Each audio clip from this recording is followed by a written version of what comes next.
Start करेंगे हमारा chapter polymers. Polymers क्या होते हैं? Polymers day to day life में हम एक्सटेंसिवली यूज करते हैं। पॉलीमर्स बेसिकली वर्ड पॉलीमर बनता है दो अलग अलग वर्ड्स को आपस में जोड़ के। First one is poly, the other is मर। पॉली मीन्स बहुत सारे, many. Poly means many, large number, बहुत सारे। और मर मीन्स यूनिट्स। तो नाम से ही हमें पता चल जाता है कि जब बहुत सारे यूनिट्स आपस में जुड़ते हैं तो जो स्ट्रक्चर बनते हैं वो कहलाते हैं पॉलीमर्स। हम इसकी प्रॉपर डेफिनेशन भी नोट डाउन करेंगे। पॉलीमर्स एक्चुअली क्या होते हैं? प्रॉपर डेफिनेशन इनकी हम कहते हैं, these are the macromolecules which are formed by the repeated joining together of structural units. या joining together of repeating structural units, यानी कुछ पर्टिकुलर स्ट्रक्चरल यूनिट्स होते हैं, एक के बाद एक वो रिपीटेडली आपस में जुड़ेंगे और बहुत बड़े मॉलिक्यूल्स बनाएंगे। उन मैक्रोमोलिक्यूल्स को हम कहते हैं पॉलीमर्स। अब पॉलीमर्स बने रिपीटिंग यूनिट्स के जुड़ने से। इन रिपीटिंग यूनिट्स को हम कहते हैं मोनोमर्स। तो मोनोमर क्या है? They are the structural units which join together to form the polymer. They are monomers. The process by which these monomers join together to form the polymer is called as polymerization. तो जिस process से ये monomer units आपस में जुड़ते हैं और polymers बनाते हैं उसको हम कहते हैं पॉलीमराइजेशन। ये तो हो गए basic terms and definition associated. अब अपन थोड़ा सा आगे जाते हैं इसके क्लासिफिकेशन पे। पॉलीमर्स का क्लासिफिकेशन हम बहुत सारे अलग अलग क्राइटेरिया पर करते हैं। The first criteria which we will discuss is on the basis of source. हर क्लासिफिकेशन का कोई अंडरलाइन क्राइटेरिया हम लेते हैं, उस बिहाफ पे क्लासिफाई करते हैं। तो पहला क्राइटेरिया है on the basis of source. Source means ये पर्टिकुलर पॉलीमर कहाँ से हमें मिले हैं। On the basis of source हम इन्हें 3 कैटेगरीज में डिवाइड करते हैं। The first one is natural polymer. Natural polymer, name itself indicates, these are obtained from nature. हमने नहीं बनाए, नेचर में ये एग्जिस्ट करते हैं, वहीं से हमें ये मिलते हैं। नेचुरल पॉलीमर्स के एग्जांपल्स हम दे सकते हैं protein, starch, carbohydrates, cellulose, all these are the examples of natural polymers. The second category is synthetic polymers. Synthetic यानी मैन मेड, हमने बनाए हैं, नेचर में नहीं पाए गए हैं। इसका सबसे कॉमन एग्जांपल है पॉलीथीन, जो कैरी बैग्स वगैरह प्लास्टिक बैग्स हम यूज करते हैं, पॉलीथीन हम उसे कहते हैं commonly. That polythene is a synthetic polymer. इसके अलावा भी बहुत सारे हैं, जैसे पॉलीविनाइल क्लोराइड हुआ, ब्यूना एस हुआ, नाइलॉन हुआ, ये सब सिंथेटिक पॉलीमर्स हैं जो नेचर में नहीं एग्जिस्ट करते, हमने उन्हें बनाया है, man made polymer. Third category on the basis of sources, semi synthetic polymer. Semi means partial, half के लिए वर्ड यूज होता है। Semi synthetic, they are partially synthetic, partially natural. Actually natural fibres जो होते हैं उनको हम प्रोसेस करते हैं, they are subject to some process in the industries and then use, they are not used as such in their raw form. तो जो polymers हमें मिलते हैं उन्हें हम कहते हैं सेमी सिंथेटिक। फॉर एग्जाम्पल, सबसे कॉमन एग्जाम्पल है सेल्यूलोज। सेल्यूलोज हमें नेचर से मिलता है, प्लांट से मिलता है। इस सेल्यूलोज को एज सच ना यूज करके हम इसे एसीटेट में कन्वर्ट करते हैं, सेल्यूलोज एसीटेट बनाते हैं। That is the rayon which we use commonly to prepare the textile etcetera. Similarly cellulose को ही हम नाइट्रेट में कन्वर्ट करते हैं, सेल्यूलोज नाइट्रेट बनाते हैं, that is also semi synthetic polymer. ये हो गया अपना पहला classification on the basis of source. We move on to the next classification. Next classification is on the basis of structure. Polymer का स्ट्रक्चर कैसा है उस बिहाफ पे भी हम इन्हें 3 में कैटेगराइज करते हैं। The first category is linear polymer.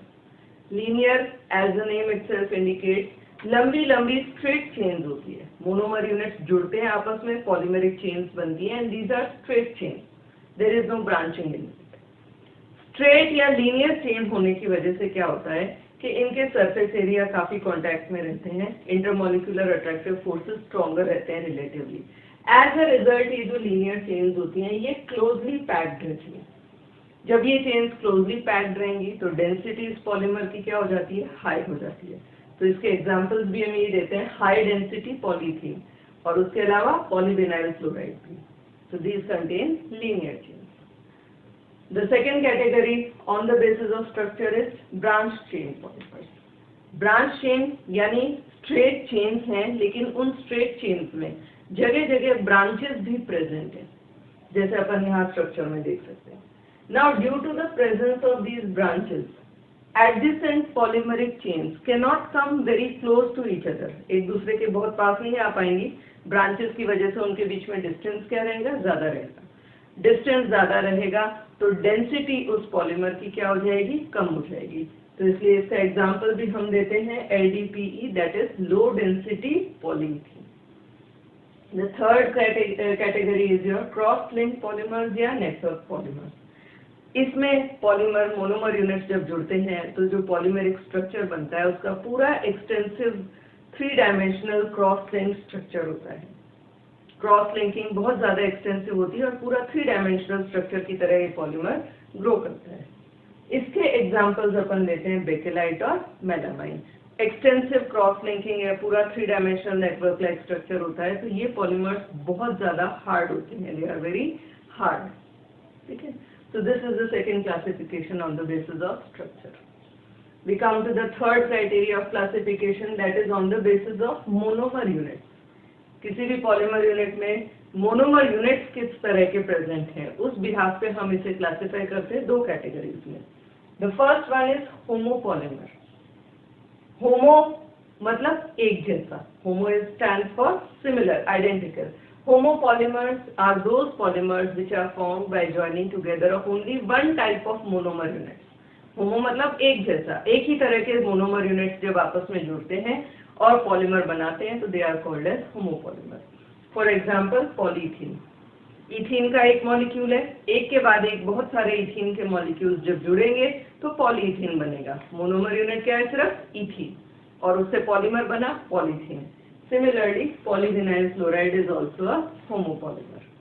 The second category on this basis is copolymer. Copolymer means more than one different type of monomer units joined together to form the polymers. एक से ज्यादा अलग अलग तरह के monomer units होंगे जो आपस में जुड़ के पॉलीमर बनाएंगे। फॉर एग्जाम्पल अपन ले लेते हैं नाइलॉन 6,6, 2 अलग अलग तरह के मोनोमर यूनिट्स। आगे अपन इसका जब स्ट्रक्चर बनाएंगे तो स्टडी करेंगे कि 2 डिफरेंट टाइप ऑफ मोनोमर्स होते हैं जो जुड़कर नाइलॉन 6,6 बनाते हैं। Similarly buna S is also a polymer which is formed by joining together of 2 different monomer units. तो ये हो गए हमारे copolymers. The next classification is on the basis of mode of polymerisation. Mode of polymerisation मतलब किस type के reaction से polymerisation हो रहा है। इस बिहाफ पे हम इन्हें 2 में क्लासिफाई करते हैं। The first category is addition polymers. नाम से ही पता चलता है the polymer is form due to addition reaction. Addition reactions आप जानते ही हैं क्या होते हैं, जब छोटे मॉलिक्यूल्स आपस में जुड़ते हैं, एक दूसरे से ऐड होते हैं और बड़ा मॉलिक्यूल बनाते हैं। They are simply formed by the addition reaction. इसमें बेसिक रिक्वायरमेंट ये रहता है कि जो 2 मोनोमर यूनिट्स हैं या सिंगल मॉलिक्यूल्स जो हैं जो जुड़ के पॉलीमर बनाएंगे, दे मस्ट पोजेस अनसैचुरेशन। उनके पास पाई बॉन्ड होना जरूरी है।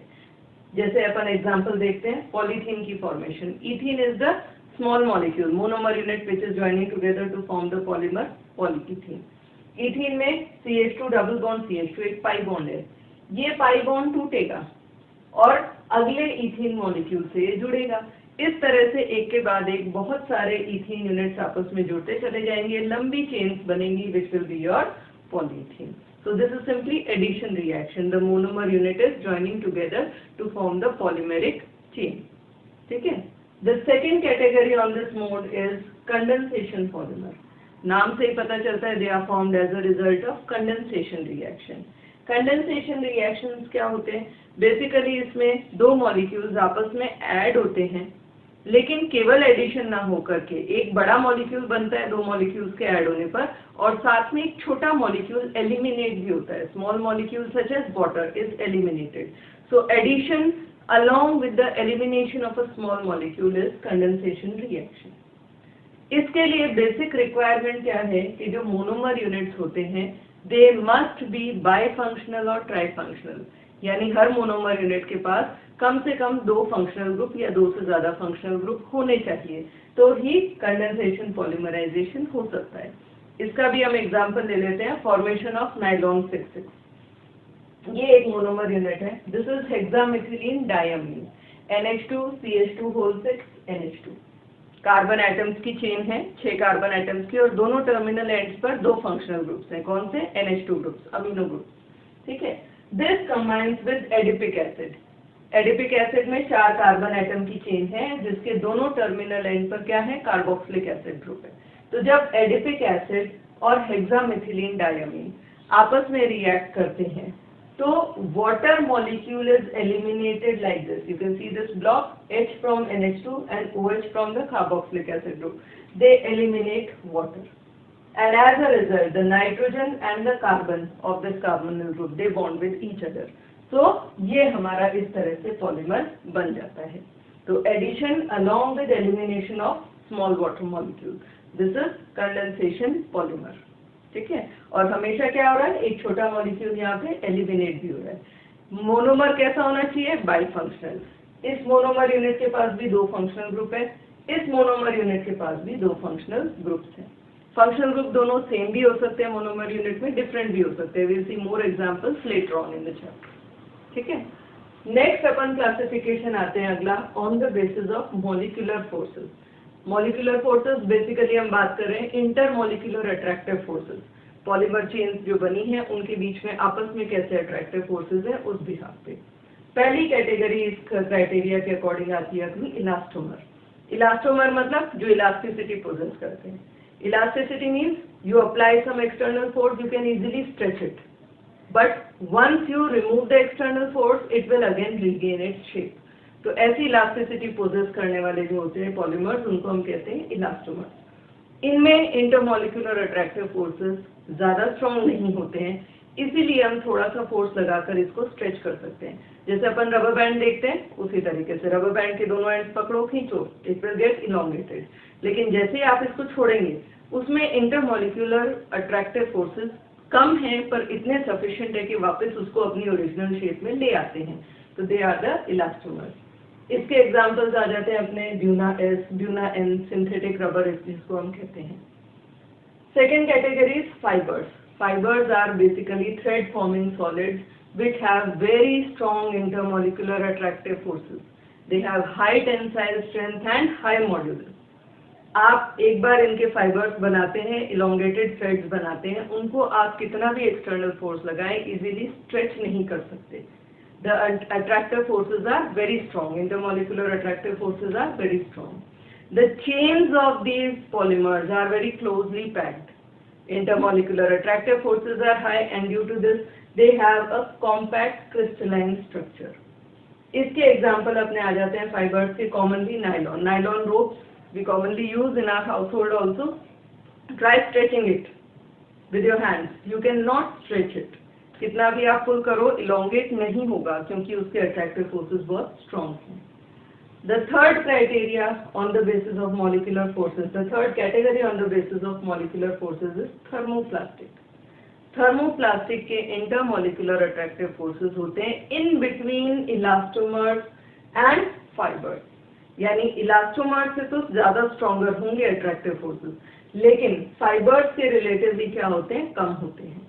थर्मोप्लास्टिक जो भी प्लास्टिक के ऑब्जेक्ट्स अपन घरों में यूज करते हैं, बकेट, टॉयज वगैरह, वो सब इस कैटेगरी में आते हैं। इसके एग्जांपल्स आ जाते हैं अपने polythene, polystyrene etcetera.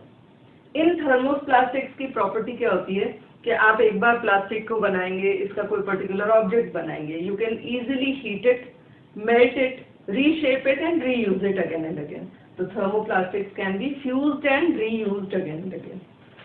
And the last category on the basis of this criteria is thermosetting plastics. Thermosetting plastics are the hardest of all. They are very hard and brittle plastics. They are basically cross-linked polymeric structures. Extensive cross-linking होती है, 3-dimensional network structure होता है। ये इतने hard होते हैं कि जब आपने इनको एक बार बना लिया, when you prepare them once, you condense it, you cool it, it solidifies. Once it solidifies, you can never fuse it or melt it. They can never be molten again, reshaped again or reused again. Once prepared, cast in a particular shape, they remain in that particular shape only forever. They are extremely hard and they are brittle also. इसके examples अपने common जो day to day life में हम use करते हैं, bakelite and melamine. Bakelite जो black colour के हम pressure cooker handles, cooking utensils के हैंडल बनाते हैं।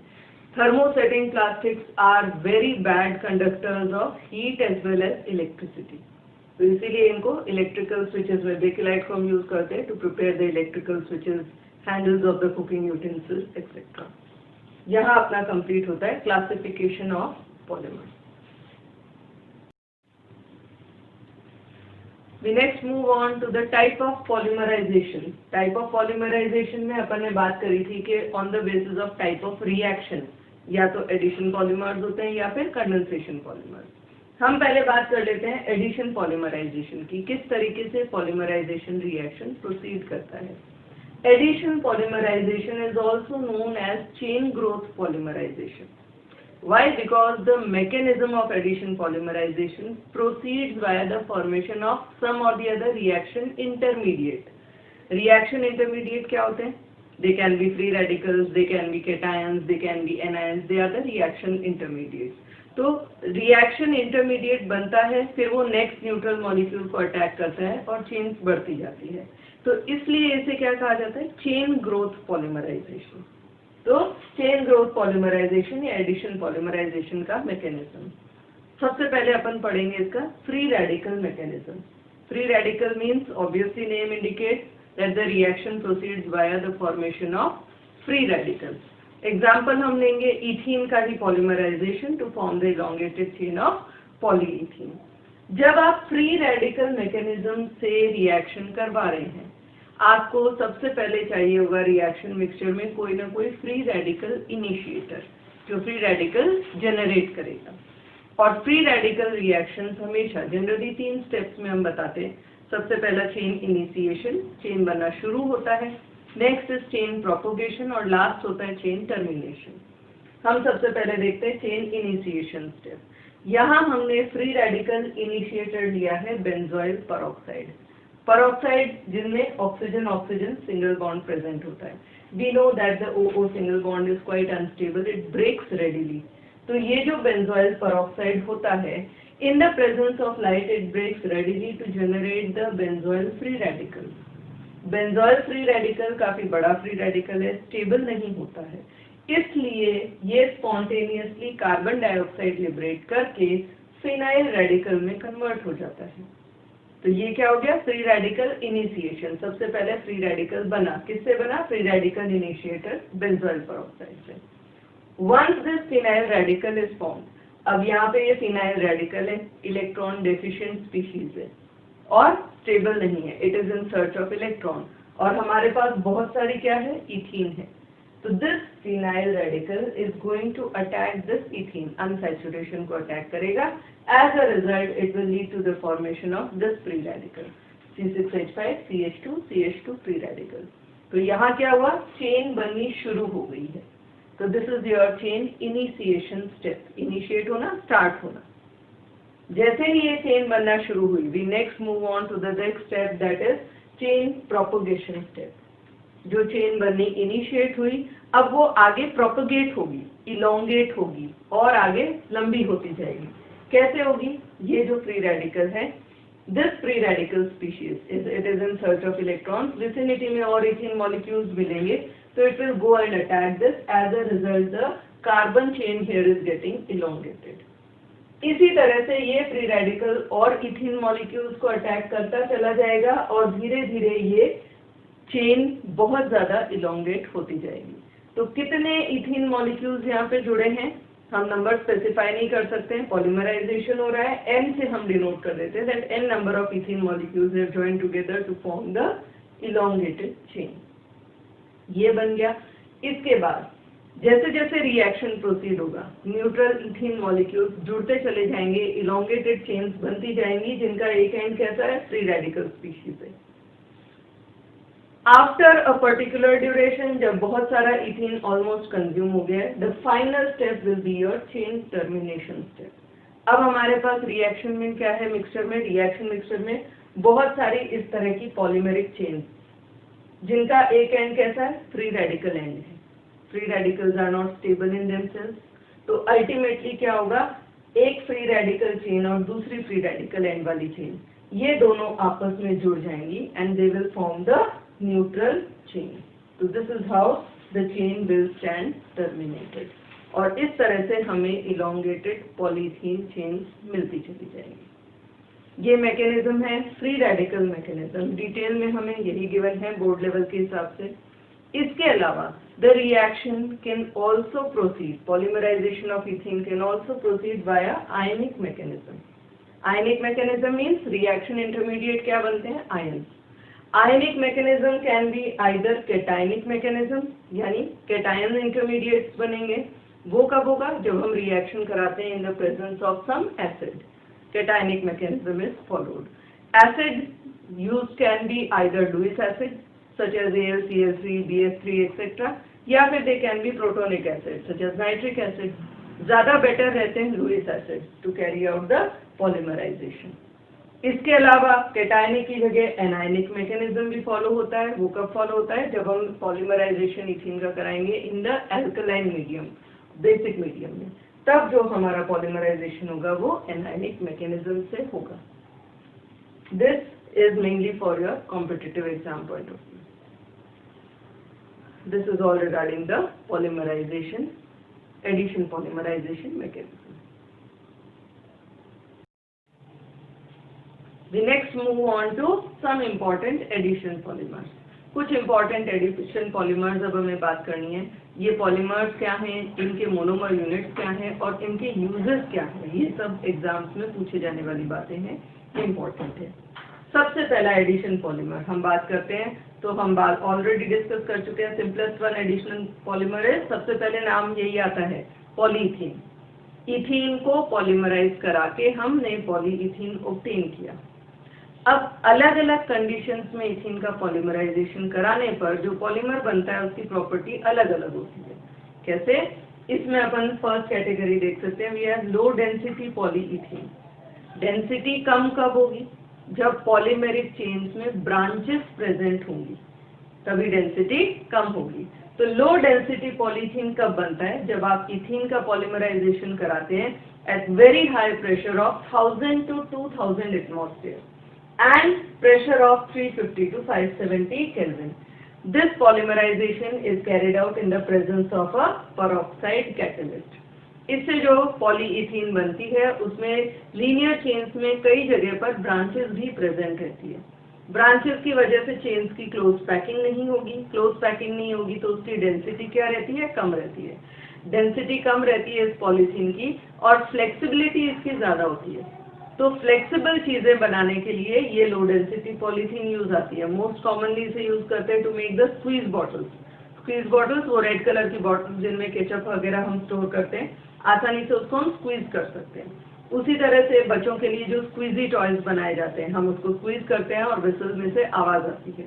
तो उस तरह के सॉफ्ट टॉयज, फ्लेक्सिबिलिटी वाले टॉयज बनाने के काम में लो डेंसिटी पॉलीथीन आती है। The second one is HDPE और हाई डेंसिटी पॉलीथीन। डेंसिटी ज्यादा कब होगी, जब पॉलीमेरिक चेन लीनियर होंगी, उनमें ब्रांचेस नहीं प्रेजेंट होती हैं।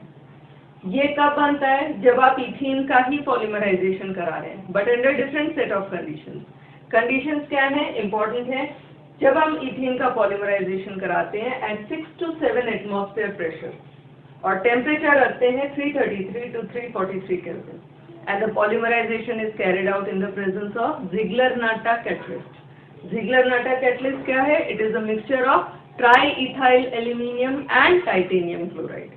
इन कंडीशंस में जब आप पॉलीमराइजेशन कराएंगे तो चेन्स लीनियर रहेंगी, उनमें ब्रांचेस नहीं रहेंगी।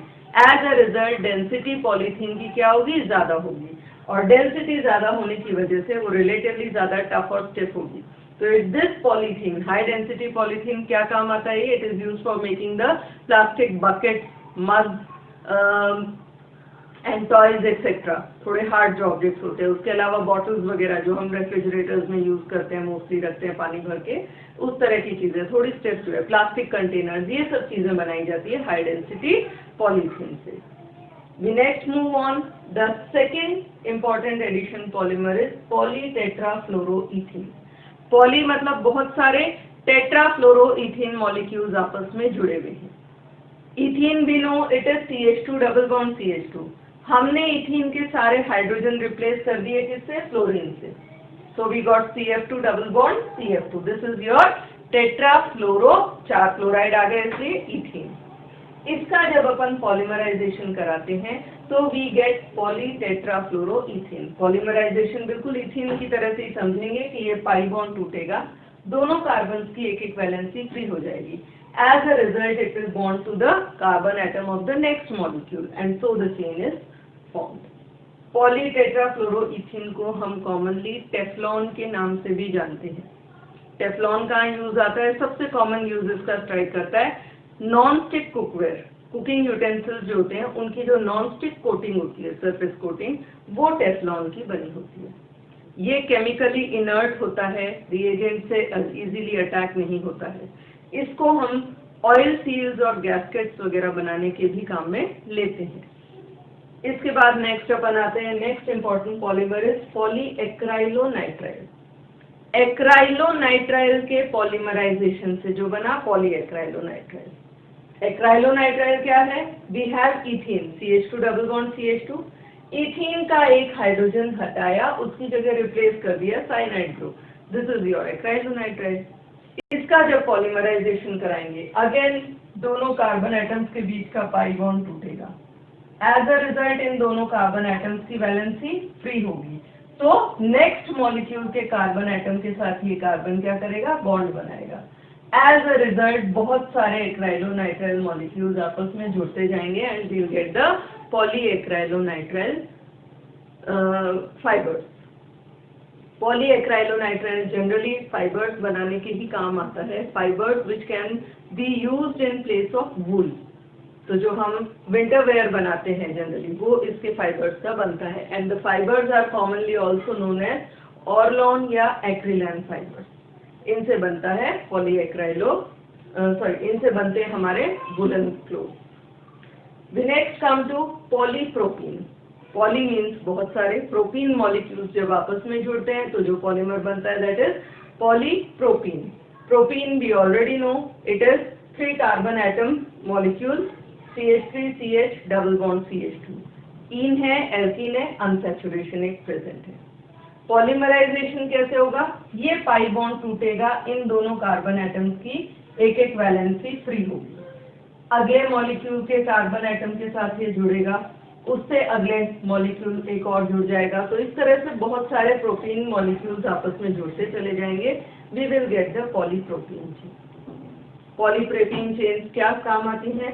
This is also used to make generally the plastic toys, or otherwise it is also used to make the pipes etc., water pipes etc.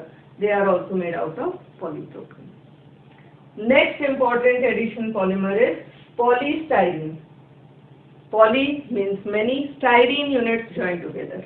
Styrene क्या है? अब देखो बेसिक यूनिट सेम ही आ रहा है लगभग सब जगह। इथीन पता है CH2 double bond CH2। Ethene में से एक हाइड्रोजन हटाया, उसकी जगह एराइलिन लगा दी। This is your styrene molecule. इसका जब पॉलीमराइजेशन कराएंगे तो again here the pi bond will be broken. इन दोनों कार्बन एटम्स की एक एक वैलेंसी फ्री होगी। एज अ रिजल्ट ये कार्बन एटम अगले मॉलिक्यूल के कार्बन से जुड़ेगा, उससे एक और अगला मॉलिक्यूल जुड़ेगा। इस तरह से लंबी चेन हमें मिलती जाएगी। That will be your polystyrene chain. ठीक है। पॉलीस्टाइरीन को जनरली अपन यूज करते हैं as an insulating material, wrapping material etcetera. ये बनाने के काम में लिया जाता है। The last one is polyvinyl chloride. हम इसको PVC के नाम से भी कहते हैं शॉर्ट में। We just call it as PVC, polyvinyl chloride.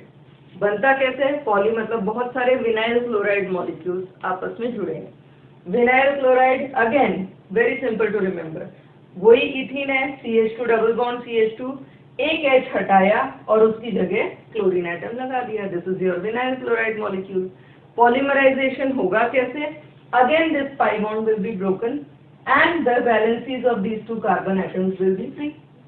तो ये कार्बन एटम अगले मॉलिक्यूल के कार्बन से, उससे एक और अगला, इससे एक और अगला, ऐसे बहुत सारे विनाइल क्लोराइड मॉलिक्यूल जुड़ते चले जाएंगे and we will get the polyvinyl chloride.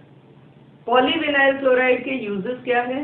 Generally PVC को हम यूज करते हैं रेनकोट्स, हैंडबैग्स वगैरह बनाने के लिए। इसके अलावा पीवीसी की फ्लोरिंग्स भी बनती है, जो अपन फ्लोरिंग्स के ऊपर शीट्स लगाते हैं पीवीसी की, वो यूज की जाती है। So these are in general uses of PVC.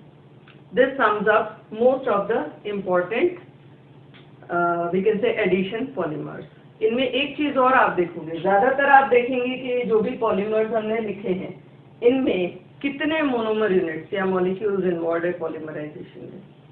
यहाँ सिर्फ इथीन, यहाँ सिर्फ टेट्राफ्लोरोइथीन, यहाँ एक्राइलोनाइट्राइल, यहाँ केवल propene, styrene and vinyl chloride. तो आप इन सबको एक और कैटेगरी में डाल सकते हैं। We can also call them as they are all homopolymers on the basis of type of monomer units. This sums up the addition polymers.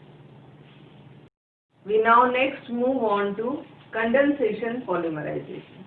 Condensation polymerization briefly अपन ने क्लासिफिकेशन में बात की थी कि कंडेंसेशन रिएक्शन जब होता है और उससे पॉलीमर्स बनते हैं, उनको हम कहते हैं कंडेंसेशन पॉलीमर्स, और प्रोसेस हमारा कहलाता है condensation polymerisation. Condensation polymerisation is also known as step growth polymerisation. Addition polymerisation को हमने कहा था चेन ग्रोथ, और इसको हम क्या कह रहे हैं, स्टेप ग्रोथ। रीजन समझेंगे। कंडेंसेशन पॉलीमराइजेशन में हमने बेसिक रिक्वायरमेंट देखा था कि जो मोनोमर यूनिट्स होते हैं वो कैसे होने चाहिए, बाई फंक्शनल। दो फंक्शनल ग्रुप हर मोनोमर यूनिट में प्रेजेंट होने चाहिए। दोनों फंक्शनल ग्रुप सेम भी हो सकते हैं या डिफरेंट भी हो सकते हैं। जब आपका कोई भी बाई फंक्शनल मोनोमर यूनिट किसी और दूसरे मोनोमर यूनिट से रिएक्ट करता है तो दोनों के फंक्शनल ग्रुप आपस में जुड़ते हैं along with elimination of small molecules such as water, alcohol, HX, etc. Something it can be eliminated. Small molecule will be eliminated. अब जब ये रिएक्ट कर रहे हैं दो मॉलिक्यूल्स, तो जो प्रोडक्ट बन रहा है वो कोई रिएक्शन इंटरमीडिएट नहीं बनता है। वो क्या बनता है, एक न्यूट्रल स्टेबल मॉलिक्यूल अपने आप में। तो इसलिए दो मॉलिक्यूल्स का जुड़ के एक बड़ा मॉलिक्यूल बनना एक स्टेप कहलाता है। इसी तरह से फिर इस बड़े मॉलिक्यूल से एक और मॉलिक्यूल जुड़ेगा, that will be the next step. उसके बाद तीन मॉलिक्यूल्स के बाद जब चौथा मॉलिक्यूल उसमें आके जुड़ेगा तो फिर एक न्यूट्रल मॉलिक्यूल बनेगा, तो that will be the next step. तो इस तरह से हर स्टेप में एक स्टेबल स्पीशीज मिलती है, इसलिए हम इसको क्या कहते हैं, step growth polymerisation. And as a result of the step growth the chain will keep on getting elongated, polymeric chain will be obtained. तो ये तो हो गया अपना कंडेंसेशन पॉलीमराइजेशन। कुछ इंपॉर्टेंट कंडेंसेशन पॉलीमर्स हम पढ़ते हैं। पहली कैटेगरी इसमें आती है पॉलीअमाइड। नाम से ही समझ आता है, पॉली मीन्स मेनी, बहुत सारे, अमाइड्स यानी अमाइड ग्रुप।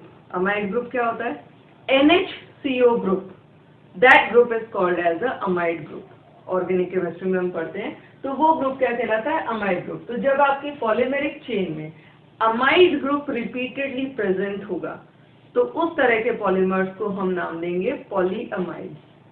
पॉलीअमाइड्स में कुछ एक इम्पॉर्टेंट हमें पढ़ने हैं। सबसे पहला most important is nylon 6,6।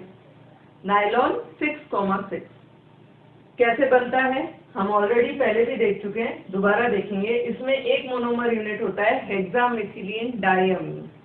हेक्सामिथिलीन diamine 6 carbon atoms की चेन है, लीनियर चेन है, और उसके दोनों टर्मिनल एंड पर क्या प्रेजेंट है, अमीनो ग्रुप।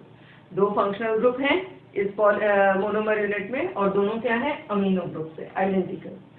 और दूसरा मोनोमर यूनिट इसका होता है adipic acid. Adipic acid contains a linear chain of 4 carbon atoms with COOH और carboxylic acid group at both the terminal ends. तो ये अपना हुआ एडिपिक एसिड। जब आप इस मिक्सचर को, हेक्सामिथिलीन डायमीन और एडिपिक एसिड के मिक्सचर को हीट करेंगे अंडर प्रेशर, हाई प्रेशर, तो what will happen, amino group से H और एसिड से OH, ये दोनों मिलकर वाटर एलिमिनेट करेंगे, elimination of a small molecule. यहाँ से H हटते नाइट्रोजन की भी वैलेंसी फ्री है, इधर कार्बन की वैलेंसी फ्री है, तो ये दोनों आपस में जुड़ जाते हैं। जुड़ते ही इनके क्या हुआ, ये NHCO ग्रुप, अमाइड ग्रुप। इसलिए ये अमाइड ग्रुप रिपीटेडली चेन में प्रेजेंट होने की वजह से ही हम इसे क्या कहते हैं, पॉलीअमाइड। तो इस तरह से सिमिलरली ये एडिपिक एसिड का दूसरे टर्मिनल एंड से OH अगले हेक्सामिथिलीन डायमीन से जुड़ेगा और चेन आगे कंटिन्यू होती रहेगी। चेन में बार बार अमाइड ग्रुप प्रेजेंट होने की वजह से दिस इज अ पॉलीअमाइड। अब इसके नेम में हमने नायलॉन 6,6 लिखा है। 2 बार 6 क्यों लिखा जाता है? ये बहुत कॉमनली आस्क्ड क्वेश्चन है। 2 बार 6 इसलिए लिखा जाता है क्योंकि ये पॉलीमर बनता है using 2 different monomer units, 2 different units, and each unit has 6 carbon atoms. Hexamethylene diamine में भी 6 कार्बन एटम्स हैं। एडिपिक एसिड में भी टोटल चेन कितने कार्बन एटम्स की है? 6 की। That is why we write it as nylon 6,6। The 2 6s represent the carbon atoms in the 2 different monomer units. ये हो गया अपना पहला पॉलीअमाइड नायलॉन 6,6। यूज कहाँ आता है नायलॉन 6,6? ये बहुत कॉमनली नायलॉन रोप्स के लिए बनाने के लिए काम में लिया जाता है। नायलॉन की जो रस्सियाँ रोप्स हम बनाते हैं वो इसी चीज की बनी रहती है। इसके अलावा इसके पतले फाइबर्स बना करके हम उससे नायलॉन फैब्रिक्स भी बनाते हैं। तो this is used in the manufacture of fabrics, ropes etcetera. The second important polyamide is nylon 6। Nylon 6 एक ही बार 6 लिखा है। इसका मतलब क्या हुआ कि इसमें एक ही मोनोमर यूनिट है, एक ही तरह के मॉलिक्यूल है जो बार बार रिपीटेडली जोड़ के पॉलीमर बनाएंगे। और उस मोनोमर यूनिट में कितने कार्बन एटम्स है? Total 6 carbon atoms are present. We start off with caprolactam. इसका बेसिक रॉ मटेरियल जो स्टार्टिंग मटेरियल है वो क्या है? कैप्रोलेक्टम। कैप्रोलेक्टम में क्या है? NHCO ग्रुप प्रेजेंट है and it is a closed ring molecule containing total 6 carbon atoms, एक CO वाला और बाकी 5 ये CH2 वाले। ठीक है, दिस इज कैप्रोलेक्टम। कैप्रोलेक्टम का हम पहले स्टेप में हाइड्रोलिसिस कराते हैं। Hydrolysis means cleavage of the molecule along with the addition of water. कैसे वाटर ऐड होता है? ये N और C का जो बॉन्ड है, पोलर बॉन्ड ये है, this bond is cleaved and water will be added. Water का जब एडिशन होगा तो H प्लस पार्ट वाटर का कहाँ जाएगा? नाइट्रोजन के पास, and OH will come to this carbon. As a result, you will get NH2 CH2 whole 5 COOH. इसको हम क्या कहते हैं? Amino caproic acid. Caproic acid 6 carbon atoms वाले कार्बोक्सिलिक एसिड को कैप्रोइक एसिड कहा जाता है। और एक टर्मिनल एंड पर उस पर क्या जुड़ गया? NH2 group. That is why it is your aminocaproic acid. इस aminocaproic acid को फर्दर जब आप स्ट्रॉन्गली हीट करते हैं तो इसमें एक एंड पे COOH ग्रुप, कार्बोक्सिलिक एसिड का OH, अगले aminocaproic एसिड मॉलिक्यूल के अमीनो ग्रुप के हाइड्रोजन के साथ मिलकर वाटर एलिमिनेट करेगा। As a result, this CO will join to the NH, then CH2 whole 5 COOH. तो इस तरह से बार बार CONH ग्रुप्स रिपीट होते चले जाएंगे पॉलीमेरिक चेन में and you will get the polyamide that is nylon 6। Why only 6? 1 6 is written because it has only one monomer unit containing 6 carbon atoms. इसका use कहाँ आता है नायलॉन 6 का? जनरली ये टायर कॉर्ड्स बनाने के काम में लिया जाता है। So this is generally used to make the tire cords. These are few examples of polyamides. We now move on to the next category, that is polyester. Name itself suggests poly means many, ester group. So in the polymeric chain, the ester group will be repeatedly present. That is why we call it as a polyester. अब ester group is COO group. RCOOR dash. That is the general formula of an ester. Esters कब बनते हैं? जब आप alcohol और carboxylic acid का reaction कराते हैं तो OH group of alcohol and COOH group से OH दोनों आपस में रिएक्ट करते हैं, एक वाटर मॉलिक्यूल एलिमिनेट करते हैं and they join together to form the ester. इसका अपन पहला एग्जांपल लेंगे टेरिलीन। टेरिलीन कॉमनली हम इसको डेक्रॉन फाइबर भी कहते हैं, तो डेक्रॉन या टेरिलीन इसका पहला एग्जांपल। मोनोमर यूनिट्स इसके क्या हैं? 1 is ethylene glycol. Ethylene glycol सबसे छोटा डाइऑल, एक तरह से 2 OH ग्रुप प्रेजेंट होने सेम मॉलिक्यूल में होने वाला सबसे छोटा मॉलिक्यूल जिसमें 2 OH ग्रुप प्रेजेंट रहते हैं। This is CH2OH CH2OH। Ethylene glycol का रिएक्शन हम कराते हैं विद टेरिथैलिक एसिड।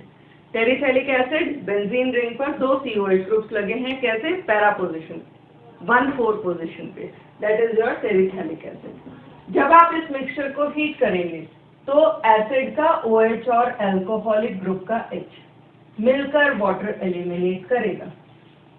जब ये होगा तो इस ऑक्सीजन की भी एक वैलेंसी फ्री हो गई, इस कार्बन की भी, तो ये दोनों आपस में क्या करेंगे? जुड़ जाएंगे, बॉन्ड बना लेंगे। As a result we get this group bond. ये क्या ग्रुप है? COO ग्रुप, एस्टर ग्रुप, ठीक है। इसी तरह से इसके टर्मिनल एंड पे जो OH है वो अगले इथिलीन ग्लाइकोल मॉलिक्यूल के साथ जुड़ेगा, वाटर एलिमिनेट करेगा, यहाँ भी एक एस्टर ग्रुप। तो इस तरह से ये एस्टर ग्रुप रिपीटेडली प्रेजेंट रहेगा, चेन इलोंगेट होती जाएगी and we get the polyester Terylene और डेक्रोन। यूज क्या है टेरिलीन के? Terylene is use to make fabrics. These fabrics are crease free. तो आप टेरिलीन के फैब्रिक्स एज सच भी बनाते हैं या फिर इनको कॉटन फैब्रिक में मिक्स किया जाता है, टेरिलीन फाइबर्स को कॉटन फाइबर्स के साथ, and we get the terry cotton और the terry woollen fabrics also. That is the use of terylene. We come to the third category of condensation polymer, that is melamine formaldehyde polymer. Melamine formaldehyde, नाम से पता चल गया ये 2 अलग-अलग monomer units हैं। Reaction किसका कराते हैं हम? मेलामाइन का विद फॉर्मेल्डिहाइड। मेलामाइन का ये स्ट्रक्चर रहता है, हेटेरोसाइक्लिक रिंग है कार्बन और नाइट्रोजन एटम्स की, और हर कार्बन पे NH2 ग्रुप अटैच है। We know that these nitrogen atoms, all of them contain lone pair. इनका रिएक्शन हम करा रहे हैं फॉर्मेल्डिहाइड के साथ। फॉर्मेल्डिहाइड में we know the carbonyl group is highly polar, carbon bears positive charge. तो ये lone pair of nitrogen will attack this carbon atom as a nucleophile. Nucleophilic attack की वजह से जब ये इसके साथ जुड़ेगा तो it will change to NH-CH2OH group, ठीक है। तो पहले स्टेप में मेलामाइन और फॉर्मेल्डिहाइड रिएक्ट करके एक रेजिन इंटरमीडिएट कहते हैं इसको, वो बनेगा। ये जो इंटरमीडिएट बन गया, फर्दर इसको जब अपन हीट करते हैं तो ये जो CH2OH ग्रुप है एक एंड पर, अगले इसी तरह के इंटरमीडिएट मॉलिक्यूल के NH2 ग्रुप से H एब्स्ट्रैक्ट करके H और OH मिलकर वाटर एलिमिनेट करेंगे, और इस तरह से चेन आगे नेक्स्ट कंटिन्यू होती जाएगी। तो इस तरह से एक के बाद एक ही जुड़ते जाएंगे and you get the highly cross link polymer, that is melamine formaldehyde polymer. इसको हम कॉमन यूज में सिंपली मेलामाइन भी कहते हैं। इसका स्पेसिफिक यूज एक ही है, इसको अनब्रेकेबल क्रॉकरी, जो प्लेट्स कप सॉसर वगैरह बनाने के काम में लिया जाता है। तो this is your melamine formaldehyde polymer. हमारा अगला जो पॉलीमर हमें पढ़ना है condensation polymer, the next category is the phenol formaldehyde polymer और द फिनॉल फॉर्मेल्डिहाइड रेजिन। इसे हम कॉमनली बेकेलाइट के नाम से भी जानते हैं। फिनॉल फॉर्मेल्डिहाइड पॉलीमर, नाम से ही पता चल जाता है कि ये किनसे बना है? फिनॉल और फॉर्मेल्डिहाइड के रिएक्शन से। किस तरह से ये बनता है पहले अपन वो देख लेते हैं। फिनॉल और फॉर्मेल्डिहाइड का रिएक्शन हम कराते हैं पहले। The reaction can be carried out in acidic as well as alkaline medium. तो फिनॉल रिंग पर इलेक्ट्रोफिलिक सब्स्टिट्यूशन रिएक्शन होता है and CH2OH group is introduced. We know that OH group is ortho para directing. तो as a result benzene ring पर कहाँ substitution होगा? Ortho या para position पे। As a result the substitution takes place and a mixture of different products can be obtained. एक बार ये electrophilic substitution reaction हो जाता है, उसके बाद जब इस सब्स्टिट्यूटेड फिनॉल को फर्दर अल्कलाइन मीडियम में हीट किया जाता है, तो what happens is these substituted phenol molecules they react with each other, eliminating water molecule, and they get joined together to form linear chains called as novolec. तो पहले ये जो substituted phenols होते हैं इसके मॉलिक्यूल आपस में वाटर एलिमिनेट करते हुए कनेक्ट होते जाते हैं and the condensation reaction takes place and novolacs are formed. Linear chains जो बनती है उन्हें हम कहते हैं novolacs. Once the novolacs are formed, उसके बाद इन नोवोलैक चेन्स को फर्दर और फॉर्मेल्डिहाइड के साथ जब हीट किया जाता है तो इन नोवोलैक चेन्स में एक्सटेंसिव क्रॉस लिंकिंग इंट्रोड्यूस हो जाती है। The aryl rings remain linked together via the methylene group, CH2 group. आप देख सकते हैं इस तरह से, ये पूरा इस तरह से 3 डायमेंशनल नेटवर्क स्ट्रक्चर जो बनता है, that is the bakelite, the polymer bakelite. अब हमने देख लिया कि 2 अलग अलग रिएक्टेंट्स को यूज करके बनाते हैं बेकेलाइट, तो it is a copolymer. Water eliminate होता है रिएक्शन में, means condensation reaction, so it is a condensation polymer. इसका पूरा 3 dimensional cross link network structure है, इस वजह से इसको अपन कहेंगे cross link polymer. Further this is an example of thermosetting polymer. Thermosetting मतलब हमने एक बार बेकेलाइट को प्रिपेयर किया, रेजिनस मास बनता है, उसको आप जब कूल डाउन करेंगे कंडेंस होके पर्टिकुलर शेप में कास्ट कर लेंगे। Once it solidifies it can never be fused again.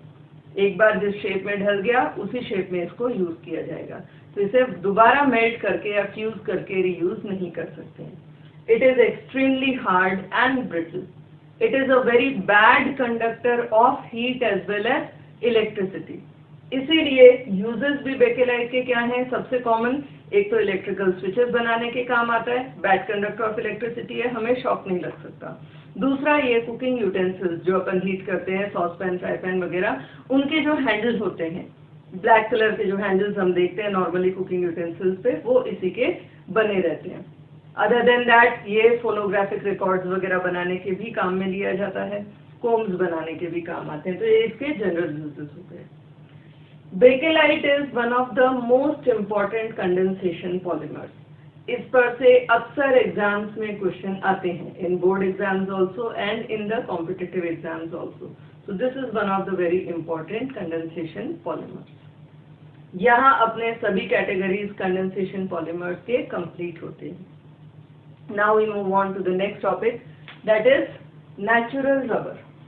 Natural rubber, अब नाम है नेचुरल रबर, मतलब कहाँ से मिलता है, नेचर से।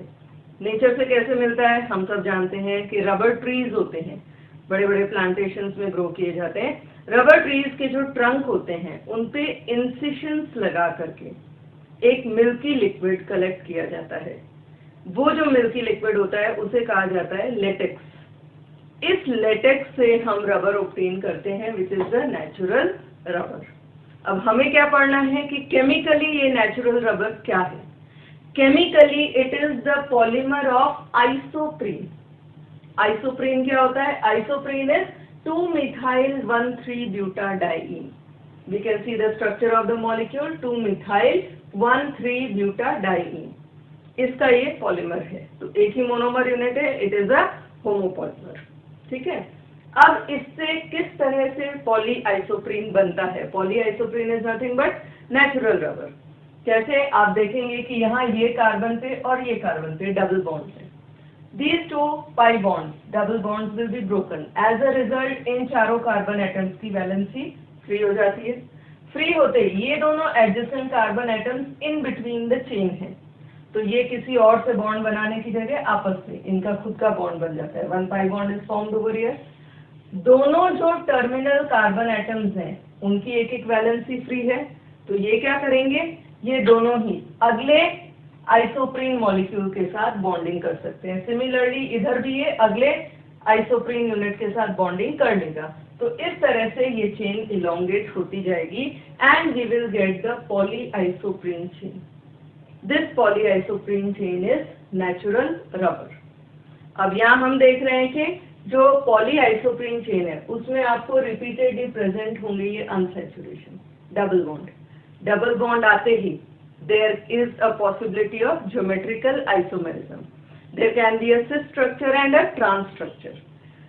Natural rubber is always only and only cis polyisoprene. Cis मतलब unsaturation, double bond के around identical groups are on the same side. अपन देखते हैं कैसे cis polyisoprene है, सी ये कार्बन कार्बन डबल बॉन्ड है, इससे मिथिलीन ग्रुप्स जो दोनों जुड़े हुए हैं, they are on the same side, identical groups are on the same side, that is why it is the cis geometry.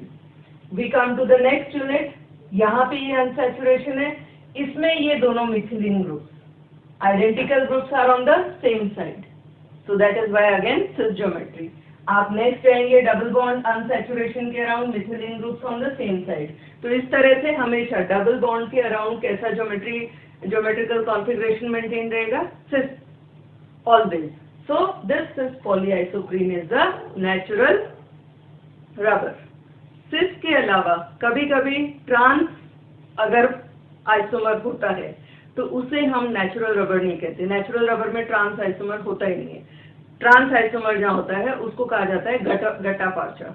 That is something different, uses are different. तो natural rubber is only and only purely cis polyisoprene. ये जो natural rubber होता है ये बहुत soft होता है, थोड़ा सा टेम्परेचर बढ़ाते ही बहुत जल्दी ये सॉफ्ट हो जाता है। टेम्परेचर कम करते हैं तो बहुत जल्दी ब्रिटल हो जाता है, टूटने लग जाता है। केमिकली ये बहुत ज्यादा रिएक्टिव होता है क्योंकि जगह जगह अनसैचुरेशन प्रेजेंट है ना रिएक्टिव साइड से, इसलिए it is quite reactive. It is very easily attacked by oxidising agents. तो उस कंडीशन में क्या होता है, ये ज्यादा यूजेबल नहीं रहता है। इसलिए हम इसको फर्दर और यूजेबल बनाने के लिए कैरी आउट करते हैं something called as vulcanization of rubber. What is vulcanization of rubber? Natural rubber में we mix a small percentage of sulphur. अब सल्फर ऐड करने से क्या होता है, sulphur breaks the pi bonds in the natural rubber chains, unsaturation reactive sides, और उस जगह पे रिएक्टिव साइड्स पे ये क्या इंट्रोड्यूस करता है, सल्फर एटम्स की cross linking. Cross linking introduce करने की वजह से थोड़ा स्ट्रक्चर रबर का रिजिड हो जाता है, केमिकली ये लेस रिएक्टिव हो जाता है। Now it will not absorb water very readily and it can be used. Sulphur का परसेंटेज हम वेरी कर सकते हैं as per are requirement, 2 to 5% very किया जाता है। 5% सल्फर जब ऐड करते हैं तो जो नेचुरल रबर है that is used to make the tyres of the vehicles which we are using. So this is all regarding the natural rubber. Natural rubber के बाद हम नेक्स्ट मूव ऑन करते हैं टू सिंथेटिक रबर। नाम से ही पता चल जाता है synthetic means man made rubber. These are the polymers which have properties similar to natural rubber. Synthetic है, हमने लैब्स में बनाए हैं, लेकिन इनकी प्रॉपर्टी नेचुरल रबर से मिलती जुलती है, इसलिए अपन इनको कहते हैं synthetic rubber. Mostly these are also the derivatives or the polymers of 1,3-butadiene और substituted compounds। 1,3-butadiene के substituted compounds लेकर के उनके polymers जो बनाते हैं वो सिंथेटिक रबर्स अपने होते हैं। कुछ important examples synthetic rubber के, the first one is neoprene. Neoprene is the polymer which is formed by the polymerization, homopolymer है ये, it is formed by the polymerization of chloroprene units. Chloroprene क्या है? It is nothing but 2-chlorobutadiene, 1,3-butadiene, ठीक है। इसका जब अपन होमोपॉलीमराइजेशन, homopolymer एक ही monomer unit है, कराएंगे तो हमें पॉलीमर जो मिलता है that is called as either polychloroprene या हम इसको कॉमनली जानते हैं नियोप्रीन नाम से। पॉलीमराइजेशन होता कैसे है, अगेन 1,3-butadiene यूनिट है, सेकेंड पोजीशन पे क्लोरीन लगा हुआ है, ये पाई बॉन्ड्स टूटेंगे, एज अ रिजल्ट इन चारों कार्बन एटम्स की वैलेंसी फ्री होगी, सेंटर वाले कार्बन एटम्स आपस में बॉन्ड बना लेंगे, टर्मिनल कार्बन एटम्स की वैलेंसीज क्या रहेंगी, फ्री। तो दोनों एंड्स पर अगले क्लोरोप्रीन यूनिट्स के साथ वो जुड़ते चले जाएंगे and as a result long chains will be formed. This is your neoprene, the first example of synthetic rubber. Generally इसको यूज किया जाता है to make the conveyor belts etcetera, ठीक है। नेक्स्ट अपन आते हैं synthetic rubber Buna N. Buna N is a copolymer. Copolymer यानी दो अलग अलग मॉलिक्यूल से ये बना हुआ है। Copolymer of 1,3-butadiene and acrylonitrile. इन दोनों का जब आपस में पॉलीमराइजेशन कराते हैं तो we will get the polymer which is Buna N. Buna N की भी प्रॉपर्टीज नेचुरल रबर से मिलती जुलती है, इसीलिए इसे भी सिंथेटिक रबर में ही हम रखते हैं। इसको ज्यादातर हम ऑयल सील्स वगैरह बनाने के लिए यूज में लेते हैं। The last one is Buna S. ये भी एक क्या है, कोपॉलीमर है, दो अलग अलग यूनिट से बना है। दो अलग अलग यूनिट्स में से एक है 1,3-butadiene और दूसरा मॉलिक्यूल है हमारा स्टाइरीन। इन दोनों का पॉलीमराइजेशन कराने पर जो कोपॉलीमर बनता है that is Buna S. S is mainly written because of styrene unit only. होता कैसे है, वही 1,3-butadiene में ये दोनों पाई बॉन्ड्स टूटेंगे, चारों कार्बन एटम्स की वैलेंसी फ्री होगी, सेंटर वाले कार्बन एटम्स आपस में बॉन्ड बना लेंगे, टर्मिनल कार्बन एटम्स की वैलेंसी फ्री रहेगी। सिमिलरली स्टाइरीन यूनिट में बेंजीन रिंग से जो जुड़ा है CH double bond CH2 group, ये पाई बॉन्ड टूटेगा, इन दोनों कार्बन एटम्स की वैलेंसी फ्री हो जाएगी। तो ये मॉलिक्यूल्स टर्मिनल कार्बन एटम्स की वैलेंसी फ्री होने की वजह से एक के बाद एक जुड़ते चले जाएंगे, लंबी चेन्स मिलेगी, that is Buna S. Buna S is the most commonly used synthetic rubber. इसको ज्यादातर हम यूज करते हैं firstly to make the automobile tyres, उसके अलावा हम फ्लोर टाइल्स वगैरह बनाने के लिए भी इसे काम में लेते हैं। हमारे जो फुटवेयर हैं, फुटवेयर कंपोनेंट्स बनाने के लिए भी ब्यूना एस का एक्सटेंसिवली यूज किया जाता है। सो this is one of the most extensively used synthetic rubber. So these are few examples of synthetic rubber. Here we complete with rubber, natural as well as synthetic. The last topic we have to discuss here, the next topic we must say is biodegradable polymers. हम जानते हैं कि जितने भी synthetic polymers हमने बनाए हैं, ये environmental conditions में decompose नहीं होते, and therefore they are causing extensive pollution on the earth. Polymers are the main source, chief source of pollution on the earth. इस कारण now we have realized our mistake and we are trying to correct it. अब हम synthetic polymers ऐसे बनाने की कोशिश कर रहे हैं which can be decomposed in the environmental conditions under microbial action, so that जब आप एनवायरनमेंट में उनको डंप करेंगे आफ्टर यूजिंग, माइक्रोबियल एक्शन से धीरे धीरे वो डिकम्पोज हो जाएंगे और अर्थ पे एज पोल्यूटेंट्स नहीं प्रेजेंट रहेंगे। So they are the biodegradable polymers. इसमें अपने को दो एग्जांपल्स गिवन हैं। The first one is poly beta hydroxy co beta hydroxy valerate, short में इसे हम PHBV भी कहते हैं। ये भी एक कोपॉलीमर है। कोपॉलीमर किस किस से बना है? ये beta hydroxy butyric acid and beta hydroxy valeric acid के कोपॉलीमराइजेशन से। Hydroxy group and acidic group are there. Copolymerisation हो रहा है दो अलग अलग मोनोमर यूनिट्स का। किस तरह से हो रहा है? एक का एसिडिक ग्रुप और दूसरे मोनोमर यूनिट का एल्कोहलिक ग्रुप आपस में रिएक्ट करेंगे, वाटर एलिमिनेट करेंगे। वाटर एलिमिनेट हो रहा है, इसका मतलब किस तरह का रिएक्शन हो गया? ये कंडेंसेशन रिएक्शन। और कंडेंसेशन रिएक्शन से इस तरह से ये COO ग्रुप इंट्रोड्यूस हो जाएगा एंड पॉलीमेरिक चेन इस तरह से बढ़ती चली जाएगी। We also call it as a polyester. Why? Because जब पॉलीमराइजेशन हुआ तो ये COO group, ester group, this will be repeatedly present in the polymeric chain. So it is also an example of a biodegradable polyester. Another important biodegradable polymer is nylon 2,6. 2,6 लिखा है हमने, इसका मतलब क्या हुआ कि दो अलग अलग मॉलिक्यूल से बना है ये। एक मॉलिक्यूल जिसमें there are 2 carbon atoms and the other molecule has 6 carbon atoms. तो इसके मोनोमर यूनिट्स होते हैं basically glycine. Glycine amino acid है, NH2CH2COH, 2 कार्बन एटम वाला molecule. It will undergo polymerisation with amino caproic acid. Caproic acid we know has 6 carbon atoms, so that is why the name is nylon 2,6. So this is your nylon 2,6, glycine and amino caproic acid के polymerization से बनेगा। Again वही acid से OH और amino group से H, water eliminate होगा, condensation reaction होगा और polymer बनेगा। जो polymer बनेगा उसमें क्या होगा? CONH group repeatedly present होगा। CONH group is the amide group, so this is also an example of a polyamide. तो ये हमारे important biodegradable polymers हैं। PHBV को हम extensively use करते हैं specialty packaging में, और जितने orthopedic devices हैं, orthopedic devices medical field में जो use किए जाते हैं वो बनाने के लिए काम में लिया जाता है। So this is all regarding biodegradable polymers. Now in the end we move on to some other important polymers. ये polymers NCERT टेक्स्ट बुक में सारे नहीं गिवन है, बट कॉम्पिटिटिव एग्जाम्स में अक्सर पूछे जाते हैं, इसलिए अपने को थोड़ा सा इनका भी आइडिया होना चाहिए। इस सीक्वेंस में अपन सबसे पहला लेते हैं पॉलीमिथाइल एक्रेलेट, शॉर्ट में अपन इसको PMA भी कहते हैं। पॉलीमिथाइल एक्रेलेट, इसका मतलब क्या है? Methyl acrylate units repeatedly join together to form this polymer. Methyl acrylate क्या होता है? This is the formula of methyl acrylate. Methyl acrylate में ये कार्बन कार्बन डबल बॉन्ड है, पाई बॉन्ड है। दिस अंडरगोस क्लीवेज, ये बॉन्ड टूटता है। एज अ रिजल्ट इन दोनों कार्बन एटम्स की वैलेंसीज फ्री हो जाती है।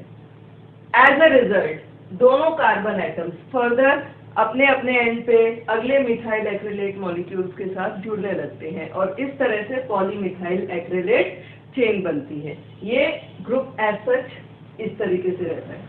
कार्बन जो डबल बॉन्डेड थे वो दोनों का पाई बॉन्ड टूटता है और वो अगले मॉलिक्यूल से दोनों तरफ से जुड़ते हैं इस तरीके से। तो दिस इज योर पॉलीमिथाइल एक्रिलेट। इनके यूजेस ध्यान में रखना स्पेसिफिक है, जरूरी।